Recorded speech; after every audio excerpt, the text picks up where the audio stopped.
مصطفیٰ کے بعد international Khatm Nabuwwat movement Lahore کے زیر اہتمام 24 ستمبر 2023 کو دن 12 بجے ایوان اقبال لاہور میں عظیم الشان ختم نبوت کانفرنس کا انعقاد کیا جا رہا ہے۔ اس کانفرنس کے سلسلہ میں آج تحفظ ختم نبوت موٹر سائیکل ریلی منعقد ہوئی جو مرکز ختم نبوت جامعہ مسجد نیاز لاہور سے آغاز ہوا۔ اسی کانفرنس کے سلسلہ میں آج تحفظ ختم نبوت موٹر سائیکل ریلی کا مرکز ختم نبوت جامعہ مسجد نیاز بلال گنج لاہور سے آغاز ہوا۔ اس ریلی کی سرپرستی مجاہد ختم نبوت حضرت مولانا قاری محمد رفیق deputy secretary general international Khatm Nabuwwat movement Pakistan و چیئرمین انوار ختم نبوت ٹرسٹ پاکستان اور ان کے ساتھ زیر نگرانی میں مبلغ اسلام Hazrat Maulana Mufti Zaheer Ahmed Zaheer secretary general international Khatm Nabuwwat movement Lahore فرائض انجام دے رہے تھے۔ ریلی کے شرکا ختم نبوت زندہ باد اور مرضیت مرد آباد کے نعرے لگاتے ہوئے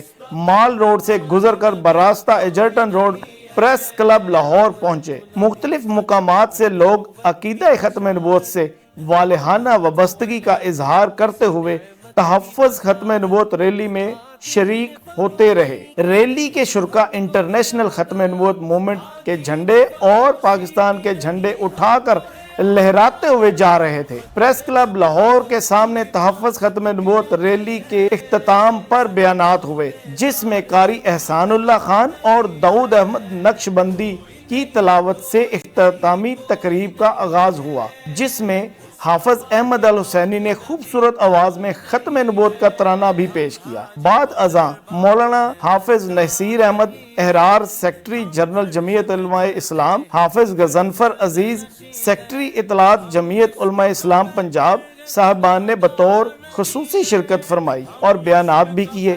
ان کے ساتھ مفتی ظہیر احمد ظہیر نے اپنے بیان کے ذریعے شرکا کو عشق رسالت کے جذبے سے سرخشار کیا۔ ریلی میں مولانا یعقوب فیض، مولانا محمد میاں، مفتی عتیق الرحمان، مولانا احسان اللہ، مولانا عامر صاحب، مولانا شفیق الرحمان اور محترم ابراہیم سلیم صاحب کے ساتھ مختلف صحافیوں سمیت مختلف شعبہ زندگی کے تعلق رکھنے والے کثیر افراد نے شرکت کی اور آخر میں حضرت مولانا قاری محمد رفیق صاحب کی دعا سے یہ پرامن تحفظ ختم نبوت ریلی کا اختتام ہوا۔